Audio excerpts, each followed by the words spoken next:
And seeing you said Medi would be a bit later in the night, let's start with Tama Potaka.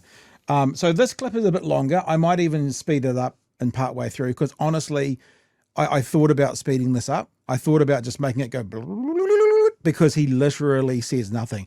I'm not even going to stop it after the first question because you wait for the first question and then just listen to the non-answer and then the redirection and the non-answer and then the redirection, and it's honestly the slipperiest. It's the worst I've seen. And I do notice he hasn't got his Christian cross on this time, so that I'm assuming means he's allowed to lie, because if he's got the Christian cross on and he lied, it'd probably burn through his chest or something. It would burn him.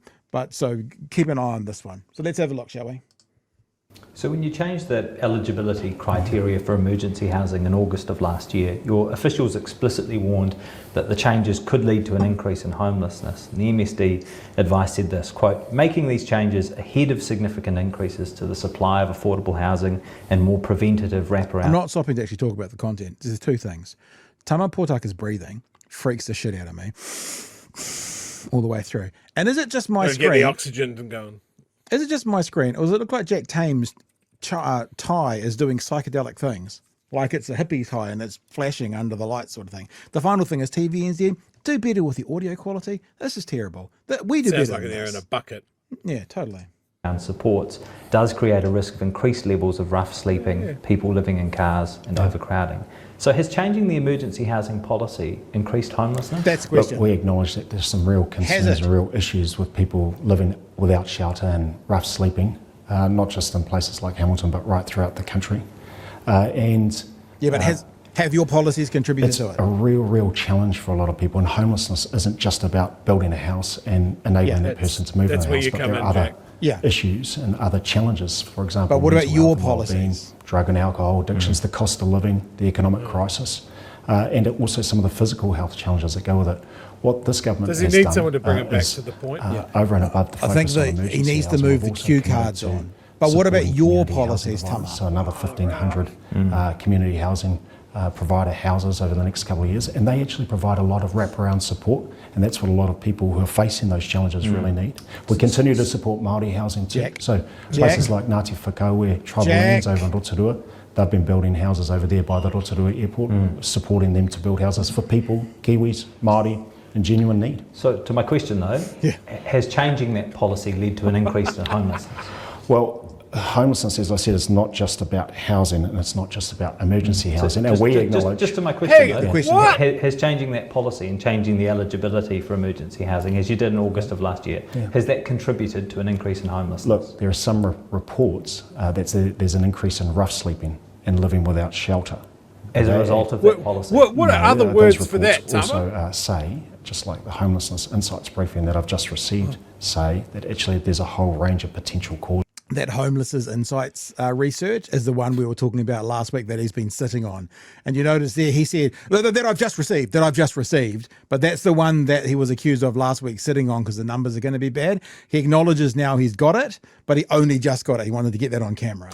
As a result of that policy? No, those reports also say, just like the Homelessness Insights briefing that I've just received, say that actually there's a whole range of potential causes, including that, but a whole range of other things like mental health, as I mentioned. Okay, so the changes that you introduced in August of last year coincided... So he said a whole bunch of things, including that. So we're saying, yes, that is one of the contributing factors. With a big increase in the percentage of applications for emergency housing that were being rejected and a big drop in the total number of emergency housing grants. So they fully came into effect at the end of August. Between September and January, Auckland Council's Community Impact team recorded a 53% increase in the number of people living in cars, parks or the streets. On page 3 of the Housing and Urban Development Homelessness Report from December, it says this, quote, providers across the country report increasing levels of homelessness. What evidence do you have that homelessness rates have not increased directly as a result of that policy? Well, so same question, but other way. Has it contributed? How do you know it hasn't contributed to it? That's the same question the other way around. The same people who are providing the information for various reports are also reporting, actually, it's not just one cause, there's a whole range of things. And that's why I say homelessness is not just about a house, but it's about a range of challenges that many people in genuine need are facing. So my question is... Homelessness is not just about having a house. It's in the fucking name, mate. Yeah. So how can you? So the question would be: so you're saying you can have a house and still be homeless because it's not just about the house. Like, So if you're living in a house, you can still be homeless. don't hide behind the fact that the people that are homeless may have complex, multi-layered issues that need solving. Yeah. But the big one, they don't have a house, is solved by building houses Yeah. or getting them into emergency housing. And then you can go, they're not homeless anymore. We've solved that problem. We can now look at the other things. And it's also a case of like going, well, they might have drug addiction problems. They might have mental health issues. Okay, cool. Are you doing anything about that as well? Well, no. No, we're not doing anything about any of it. It's not the win you think it is, Tama.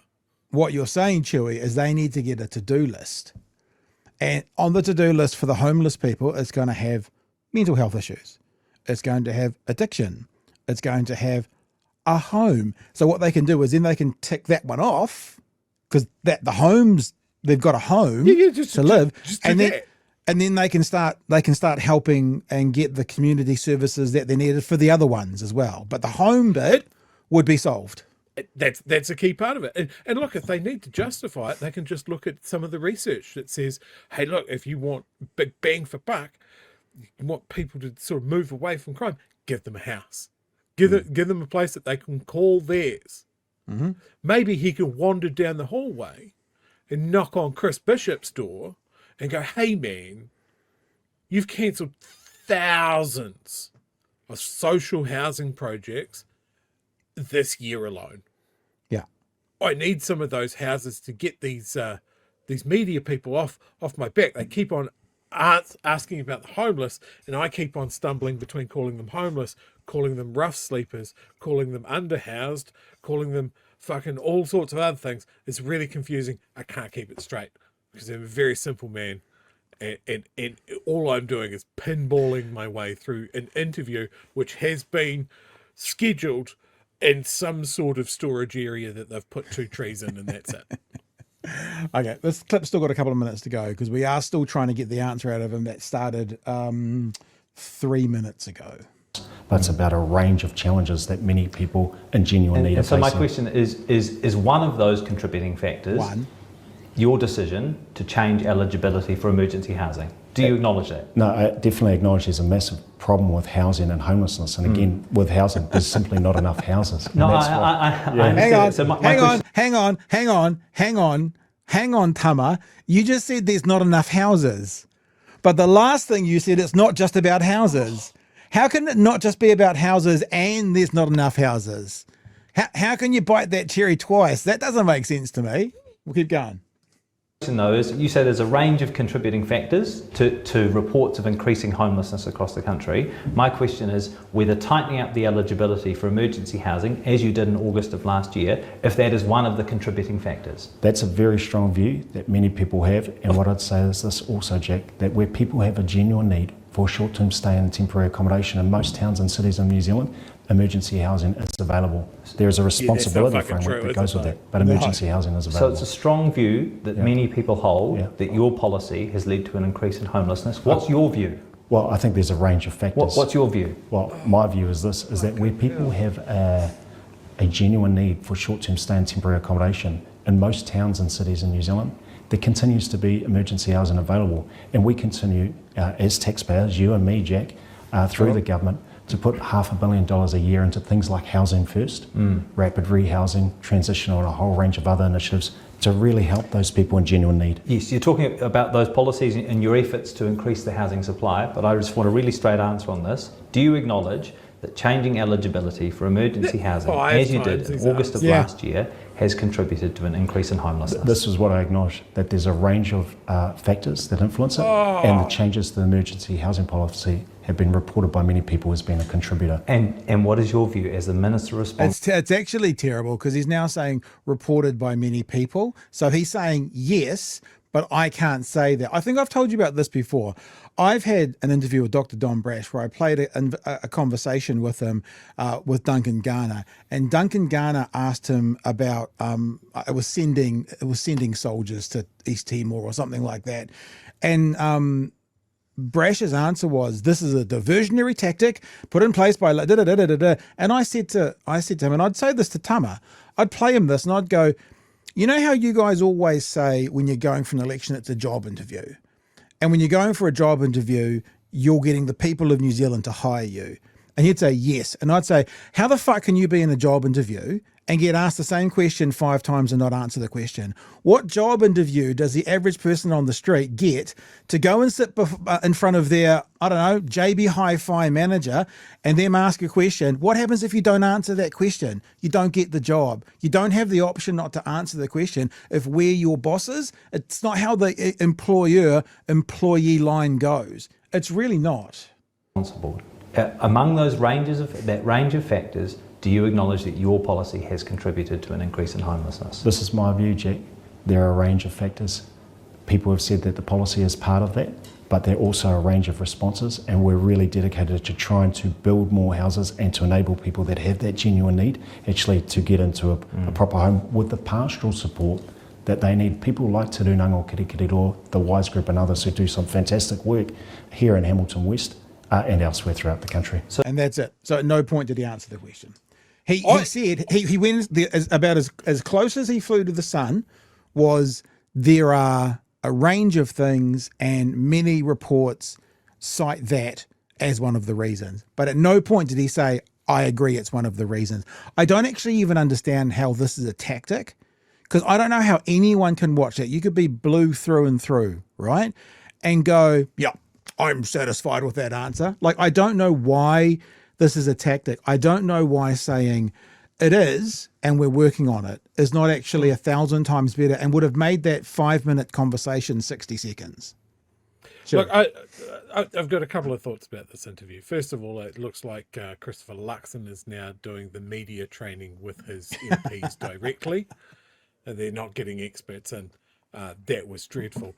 And look, if Jack Tamer's looking for another gimmick for his interviews and that sort of thing, because this one's very straight down the line, it's just a backwards and forwards. You need to make it more exciting for the TikTok generation to keep it popping, so to speak.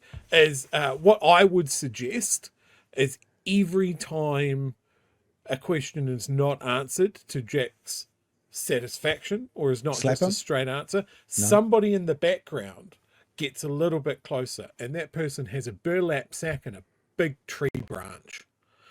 And if you get to 5 times not answering the goddamn question, then you get bagged and hit with the tree branch, and then you start again. Yeah. I would watch that show. I would watch that show too. We're going to keep trucking through to the... actually, we'll do a couple of these chats while we're on the way. Wahiki says, "Yeehaw, what a team, BHN. Tanya too. Oh, Tumeke, a proud patron here. Yep, patrons, you are the guys who are enabling us to do it." And Arvid says, "Did you see Gary's economics vid? He's right, building houses won't fix everything, but he's quite literally makes homeless people house it, quite literally." Yeah.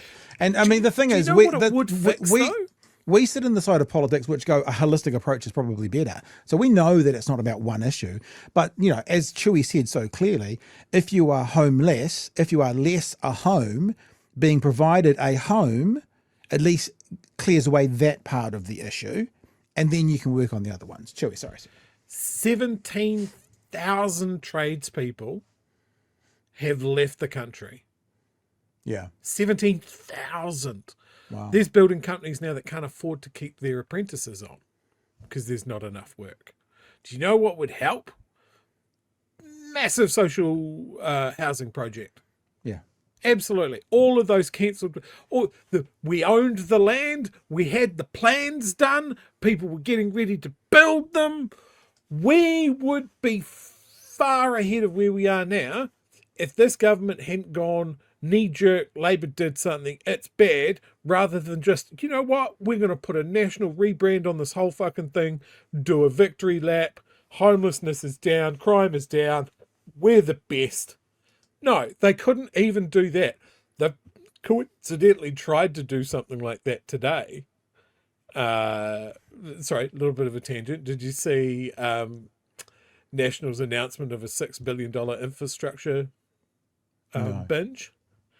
It's great because they announced it, and then right after they announced it, Karen McAnulty pointed out that every single project that was included in that was one that Labor had planned. I guess we need to get Kieran on tomorrow night, don't we? Yeah, but yeah, Right. just amazing. But this is the thing, Nicola. You could just take off the Labor logo, rebrand a little bit, change it up a tiny bit, and then still do it, and then claim victory. Bish, we could have done that. We could have called it Bish Build rather than fucking Kiwi Build. I would not care if it meant more people had homes. Yeah, I would be singing. yeah, I'm with you. I would be singing the praises of the Bish Build program that put fucking 3,500 social housing units into the market. Yay, Bish Build! But we didn't Yay, get that. Bish Build. We're going to go yay Tama Potaka now and go into the second part. These are much shorter, these clips on the way through now. The conversation they now have is it harder to get emergency housing? That's part of this conversation. Again, I want to share with you some quotes from that December Housing and Urban Development report, which said, quote, heard consistent concern it's more difficult for people in urgent and genuine housing need to get emergency housing grants, and that a consistent theme of feedback from providers is, quote, increasing levels of homelessness. Providers believe this may be due to changes to emergency housing. You mentioned some of those community providers beforehand. Is there any community provider in New Zealand that says homelessness is not increasing? Tangible, measurable question like that you can point to. You can have an absolute answer for that as no or yes. These ones, like, this is not an opinion-based question. In New Zealand that says homelessness is not increasing? Look, I talk to a lot of community providers, not just the ones here in Hamilton West, but people like Comcare down in Christchurch, the Salvation Army, Emerge, many community housing providers, and including some of the Māori community housing providers like Tuatu Tairāwhiti out in Gisborne and out on the East Coast. And all of them recognise there's a massive issue with housing generally, including those that are living without shelter. And that's why we're so So to the question though, can you point to any community provider in New Zealand that says homelessness numbers are not increasing? Well, community housing providers, one of their raison d'etre is actually established those community housing providers to help those with genuine housing concern, including those who are homeless or living without shelter. To my question though, can any community service providers in New Zealand that you interact with, can any of them say that homelessness numbers in their patch are not increasing? I have not talked with all the community housing providers, but the ones that I've talked to have said, hey, there's a real big issue with those living without shelter and those living in shelter but uninhabitable housing and overcrowding and a range of other... So the question for there, Jack, is what are you doing about that? Unfortunately, they don't get there because that's the next thing. If it's uninhabitable, what are you doing about that? Challenges, and that's why we respond with things like supporting Māori housing, like supporting the people up in Northland. I was in Northland yesterday with the Prime Minister talking to iwi leaders. Some huge work going on by Te Hauora o Ngāpuhi, Tia Ashby and others in place helping people find a home in Kaikohe. Very tough place, a lot of housing challenges, but we continue to support those community housing providers. So again, there was not a direct, that's why I stopped and said tangible, direct, because you can name a singular one, right? Did any All Blacks score a try on the weekend? Yes, this one did. You can name it, or you can't. Did any housing provider, has anyone reported? Couldn't name one. Couldn't, wouldn't, I suspect couldn't, because I don't suspect there is one, Chewie. No, that was a masterclass and just fucking waffle through it and hope you don't stand on a landmine by not moving at all. Jesus. Yeah. Well, Like, let's keep going. sometimes I feel sorry for Tama Potaka. This is not one of those times.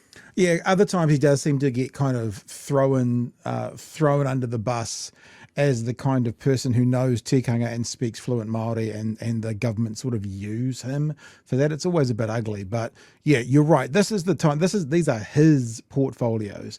This is his area of expertise and responsibility. So you need to answer these questions.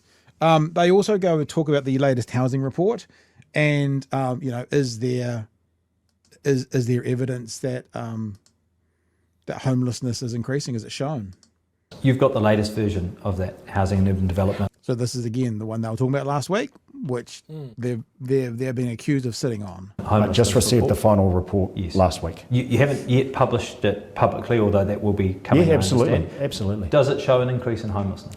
It does recognise throughout the country there are community housing providers, councils who are saying, hey, there's a big challenge with homelessness. An increase, just to be totally clear, an increase in homelessness? some areas, yes, and it's not down just to one thing. There's a whole range of causes. But does that report suggest that one of the contributing factors is potentially the changes you've made to emergency Those are housing? the reports that we are getting. Those are the anecdotal reports that we're getting. That there's Minister, a major what does links. it say about your policy that heading into the middle of winter? The just to go back a split second because I haven't shown it.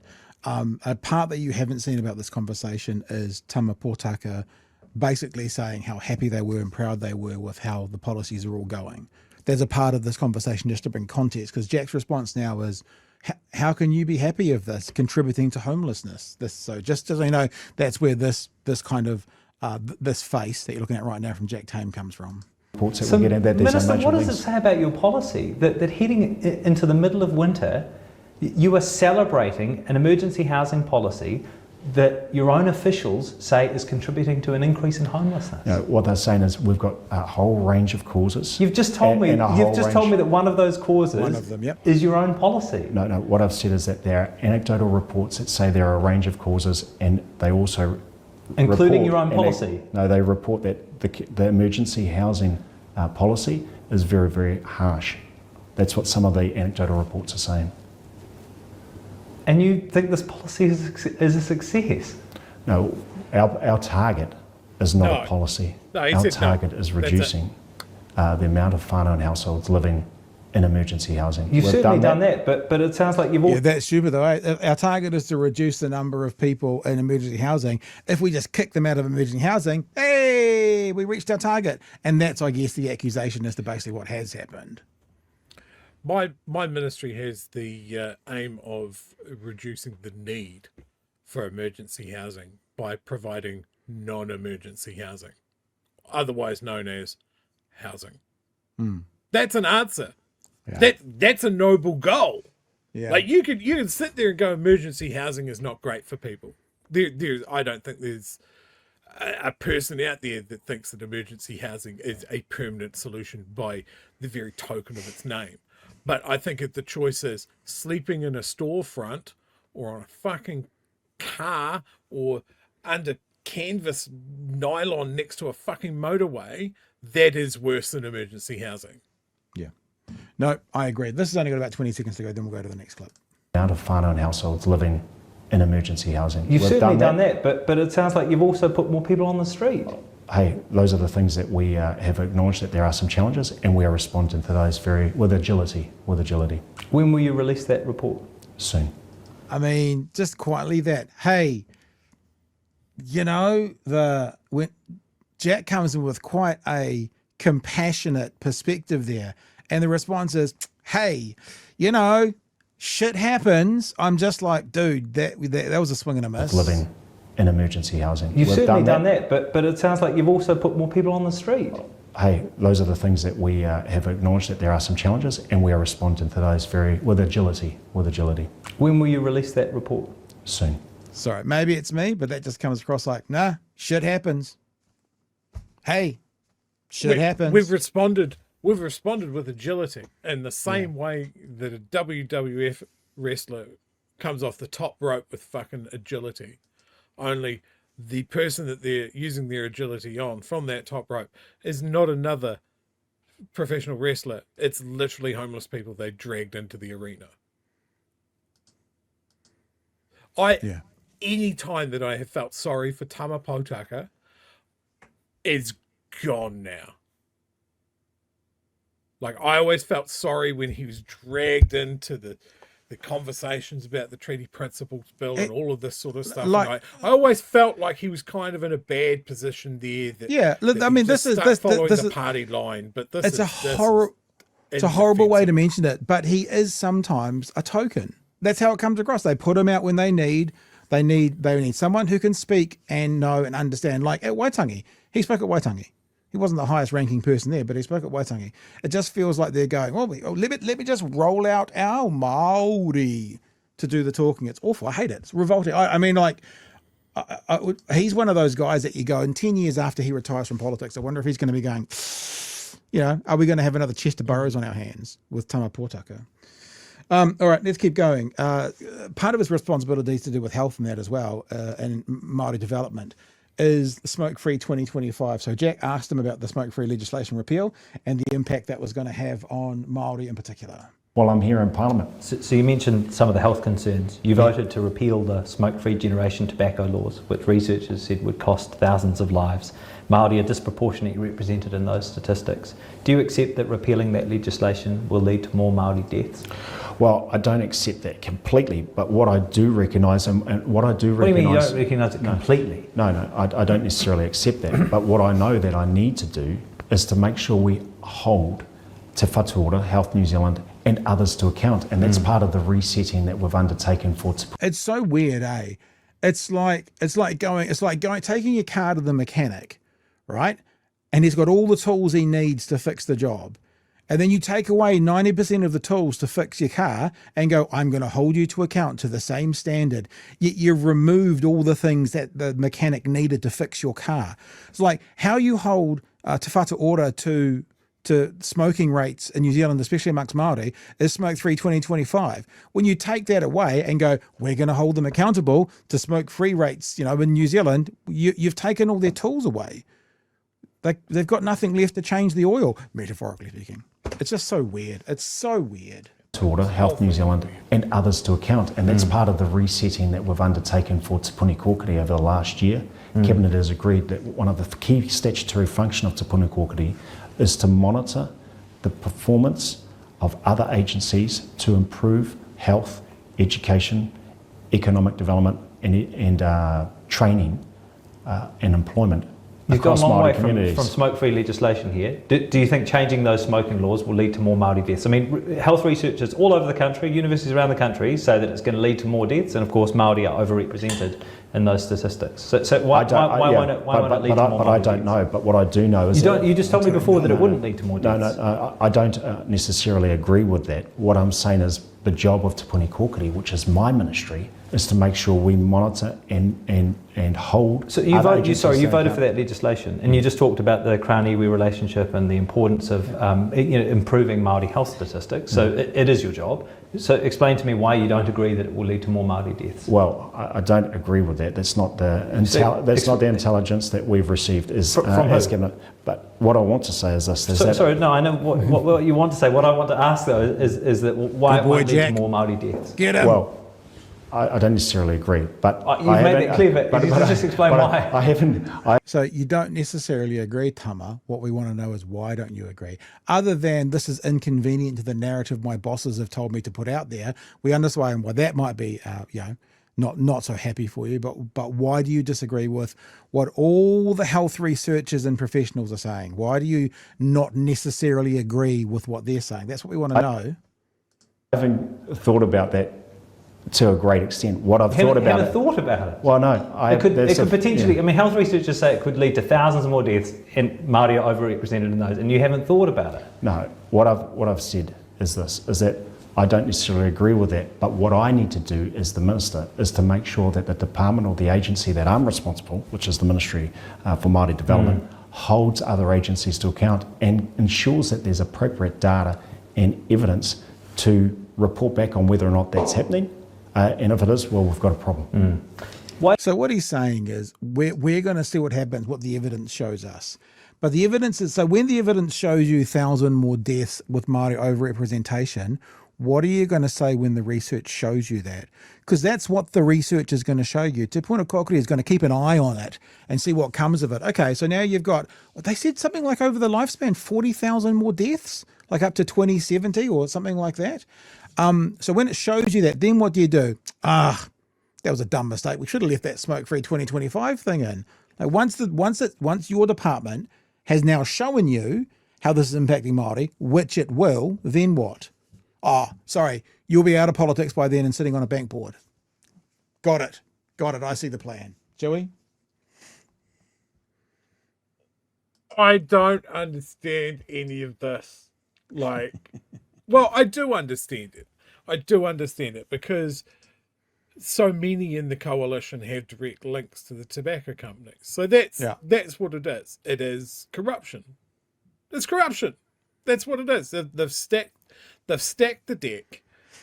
Like the smoke free was something that up until now, every flavour of government that we've had, all were pulling in the same direction, going, "Yeah, this is a gimme. We can save the country money. We can stop people dying horrible deaths from cancer for the benefit of big overseas tobacco companies. This is a gimme." Like it never came up as something that National criticised Labour on, or vice versa, up until this point. And I think it was just getting a critical mass of people that used to work for Philip Morris to actually be in the House, and then they're like, "Yep, cool. Fuck it. We're going to do it now." Oh, a gift. Yeah, I'm getting. What are those for me as well? Oh, I don't want egg yolks. Thank you. Goodbye. Someone's been cooking upstairs. Got brownie. Oh. Bye, team.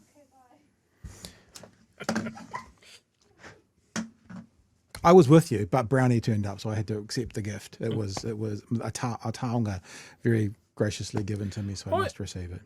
I just remember really early on, I tried to be quite careful about throwing around the corruption claim. That's changed in your life. It has fucking changed because it's so out in the open. You got Shane Jones pretty much running around the country rattling a bucket for anyone with a fishing boat or a spade in Central Otago ground. You know, you've got gun lobbyists, you've got tobacco lobbyists. Like our finance minister used to work for fucking Fonterra. Yeah. And she's trying to pretend that she doesn't know why we're paying so much for butter. It's corruption. Yeah. All right. Let's get to the last clip because we are going to finish off with some fun. And laughter with Mehdi Hassan. Well, you're going to stick your head through the screen. I know that, but the rest of us. Last clip is the UN's response to the Regulatory Standards Bill. UN said last week, not the best thing, chaps. What does Tama think about that? UN Special Rapporteur on the Rights of Indigenous Peoples penned a letter to the government criticising the Regulatory Standards Bill, saying it fails to acknowledge tikanga or uphold principles of the Treaty of Waitangi. Is he right? Say that again. Just ask that question again, please. Sure. The UN Special Rapporteur on the Rights of Indigenous Peoples penned a letter to the government criticising the Regulatory Standards Bill and saying it fails to acknowledge tikanga or uphold principles of the treaty. Is he right? Well, I don't think the Regulatory Standards Bill in its current form acknowledges tikanga, but I think that over all bills and over all acts, I have a very serious expectation that treaty responsibilities and rights are upheld. So is the UN? None of your mates are are paying any attention to that.